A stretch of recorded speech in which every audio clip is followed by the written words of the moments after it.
Es un tema que es imprescindible para la Iglesia y que no es prácticamente tocado, la teología del poder en la Iglesia, por la Iglesia protestante.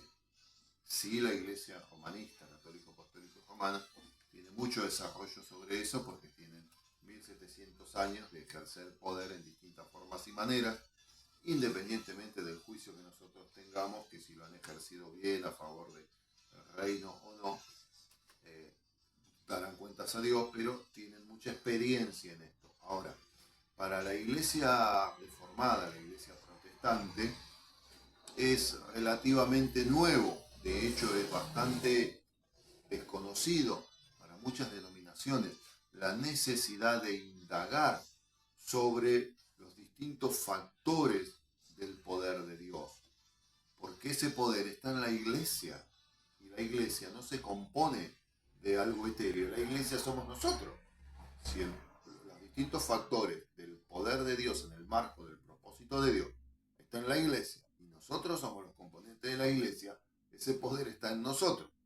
Es por lo que las iglesias no avanzan ni suficientemente rápido ni suficientemente conectadas con el propósito divino. Y van como a los tumbos, como 3 pasos para adelante, 1 paso para atrás. Porque no están teniendo claro la teología del poder según la revelación bíblica. En ese sentido, ya hemos visto en esta serie de varios videos, varias clases, que el poder es esencial y es inherente a Dios y que lo recibimos nosotros cuando recibimos el Espíritu Santo y que no puede funcionar de acuerdo al propósito divino si no estamos en el conocimiento adecuado, porque el conocimiento adecuado es el único que nos permite la santidad imprescindible para que ese poder pueda ejercerse de acuerdo al criterio de la mente de Dios, que es la que sabe el propósito divino. Ahora, en el medio, el vehículo de ese poder son los dones. Por supuesto que es una vida espiritual fluyente, es una buena vida espiritual con Dios, de buscarlo todos los días, orar todos los días, estudiar la Escritura lo más posible, pero en sí las herramientas concretas son los dones. Porque si no, ¿para qué está el don de discernimiento de espíritus? ¿Para qué está el don de ciencia? ¿Para qué está el don de administración? Por supuesto que todo eso es bueno aplicarlo en la iglesia, imprescindible, necesario para que la iglesia cada vez se desarrolle mejor, se pula más, evolucione conforme Dios la necesita, ¿no? Hasta llegar, como dice la parábola, a ser una virgen santa, sin mancha. Pero nosotros no estamos todavía viviendo en el reino de los cielos. Estamos viviendo en esta tierra, por lo cual nuestras obligaciones siguen siendo, como la gran comisión, discipular al mundo. Cristo no nos mandó a discipular al reino de los cielos. Nos mandó a discipular al mundo, a las naciones. Y las naciones son del mundo. Entonces, estas herramientas que son los dones espirituales, dones sobrenaturales, dones que solo tienen los resucitados, cuidado. Solo un cristiano verdadero puede tener esos dones y solo un resucitado, lúcido, maduro puede aplicarlos. Porque casi todos los cristianos tienen dones, todos. 1, 2, 3, 5.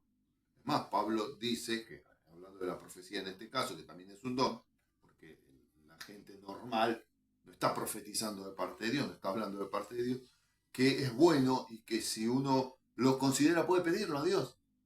Como diciendo, mira, Dios, tengo 5 dones, pero quiero llegar a la media docena, ¿me puedes dar el don de profecía? Bueno, dice que es bueno, que hay que hacerlo.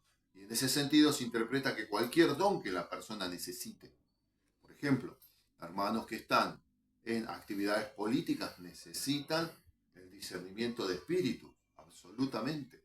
Un don sobrenatural que no tienen las personas que no son resucitadas, pero lo necesita porque la política mueve espíritus muy sutiles.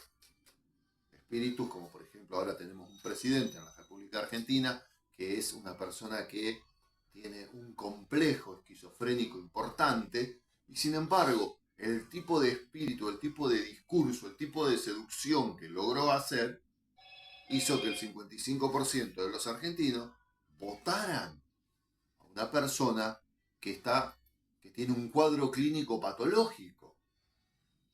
Entonces, eso es política, ¿no? Por eso estoy usando el ejemplo. Entonces necesita este hermano, ¿no? En un supuesto caso, hermana, discernimiento de espíritu, lo necesita. Quien trabaja relacionado con científicos, con ciencia y tecnología, necesita el don de ciencia.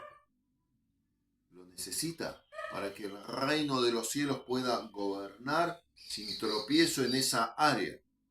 Están dados para esto, por supuesto. También muchos de los que están en política, pero también en dirigencia. De repente la dirigencia de una empresa no es algo de una política partidaria de un país, pero necesita el don de administración.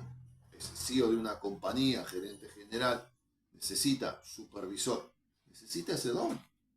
Y es para usarlo, por supuesto que para la iglesia, pero también para el sustento de su familia, en el lugar específico de trabajo, en la función concreta que tiene. Bendito sea Dios. Entonces, observemos cómo la teología del poder, del estudio del poder de la escritura, que vuelvo a decir, no lo individualicemos a Dios por allá con poder, nosotros por acá, porque nosotros somos la iglesia de Dios. La iglesia de Dios no es algo etéreo, somos nosotros. Esta es la mano izquierda de una parte de la iglesia de Dios. Cada uno de nosotros. Así que todo lo que es Dios en el Espíritu Santo, que esté dentro de las obras que Él preparó de antemano en el principio, va a cumplirse, o por lo menos Dios va a querer cumplirlo. Y en ese esquema nos dice claramente la Biblia que somos reyes y somos sacerdotes. Y somos, otro texto dice, embajadores.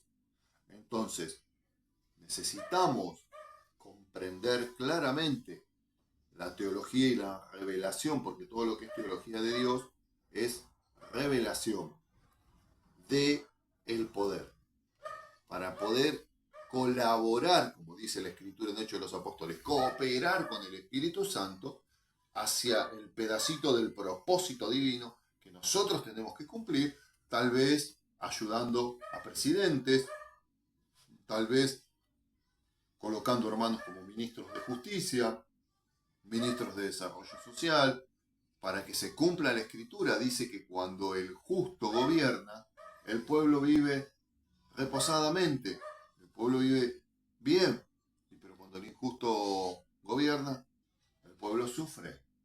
Lo dice la Biblia. ¿Y a quién Dios le dio el poder de recuperar la tierra, la encomienda y el poder? A nosotros. Bendito sea Dios por siempre.